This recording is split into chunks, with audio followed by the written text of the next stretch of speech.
નમસ્કાર. ગાયત્રી પરિવારની સચિત્ર બાળકથાઓમાંથી આજે આપણે એક બહુ જ સરસ વાત જાણવાના છીએ. આ વાર્તા છે વિદ્વાન ઇબ્ન સિનાની, એક એવી વ્યક્તિ જેમણે દુનિયાની તમામ દોલત કરતાં જ્ઞાનને વધારે મહત્વ આપ્યું. સારું, તો વાર્તા શરૂ કરીએ એ પહેલાં એક સવાલ. આ દુનિયામાં સૌથી મોટો, સૌથી કિંમતી પુરસ્કાર શું હોઈ શકે? વિચારો તો, શું એ પૈસા છે, સત્તા કે પછી કંઈક બીજું જ? જુઓ, ઇબ્ને સિનાએ જે પસંદ કર્યું ને એ જાણીને કદાચ તમને પણ નવાઈ લાગશે. હા, તો જેમ મેં કહ્યું, આ આખી વાત ગાયત્રી પરિવારની સચિત્ર બાલકથાઓમાંથી લેવામાં આવી છે. એનાથી આપણને આખી ઘટના બરાબર સમજાય છે. તો વાર્તાની શરૂઆત થાય છે એક બહુ મોટા સંકટથી, એક એવી મુશ્કેલીથી જેણે આખા રાજ્યને, આખી સલ્તનતને ચિંતામાં નાખી દીધી હતી. ચાલો જોઈએ શું હતું એ. વાત છે આજથી લગભગ 1000 વર્ષ પહેલાંની. બુખારાના જે સુલતાન હતા, અબ્દુલ મંઝૂર, એ એકદમ ગંભીર રીતે બીમાર પડ્યા. અને બીમારી પણ કેવી, કોઈને સમજમાં જ નહોતી આવતી. એનો કોઈ ઈલાજ જ નહોતો મળી રહ્યો.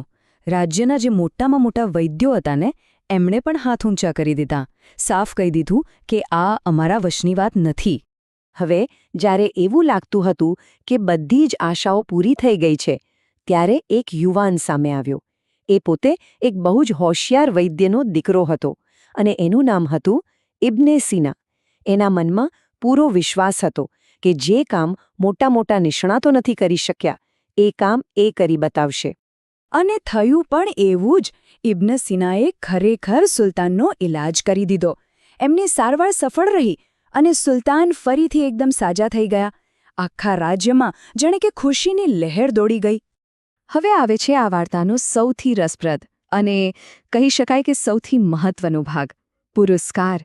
એક એવી ક્ષણ જેણે ઇબ્ને સિનાનું આખું જીવન બદલી નાખ્યું. સુલતાન તો એટલા બધા ખુશ થઈ ગયા, એટલા રાજી થયા કે એમણે ઇબ્ને સિનાને કહ્યું, માંગ, તારે જે જોઈએ એમ માંગી લે.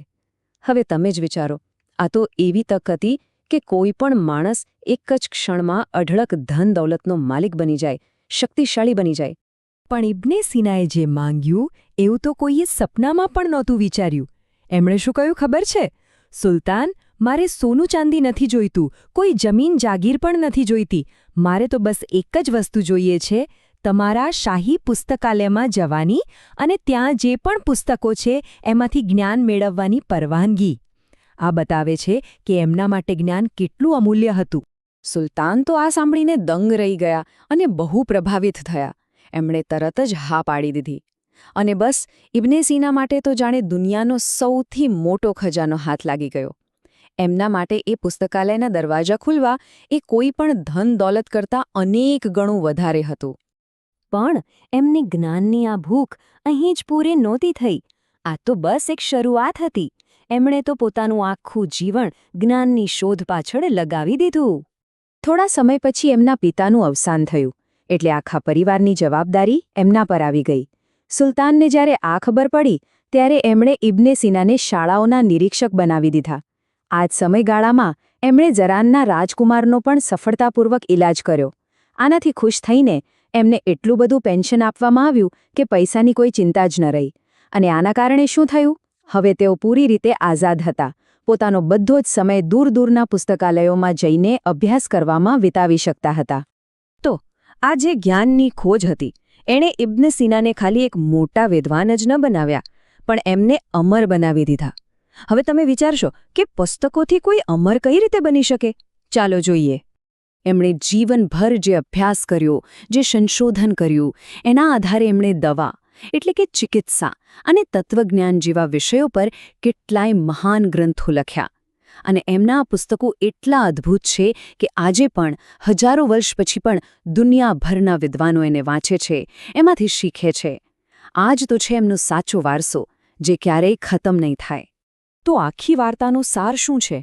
એ જ કે સ્વાધ્યાય એટલે કે જાતે ભણવું અને જ્ઞાન મેળવવાની જે લગન છે, એ જ માણસને અમર બનાવે છે. પૈસા ટકા, ધન દૌલત તો આજે છે ને, કાલે નથી. પણ જ્ઞાનથી જે મેળવ્યું હોય એ તમને હંમેશા માટે લોકોના દિલમાં અને દિમાગમાં જીવંત રાખે છે. અને ઇબ્ને સિનાનું જીવન એનું સૌથી મોટું ઉદાહરણ છે. આ પ્રેરણાદાયક વાર્તા આપણે ગાયત્રી પરિવારની સચિત્ર બાલકથાએમાંથી જાણી અને ખરેખર આ આપણને વિચારવા મજબૂર કરે છે કે જ્ઞાનની શક્તિ કેટલી મોટી હોય છે. આભાર.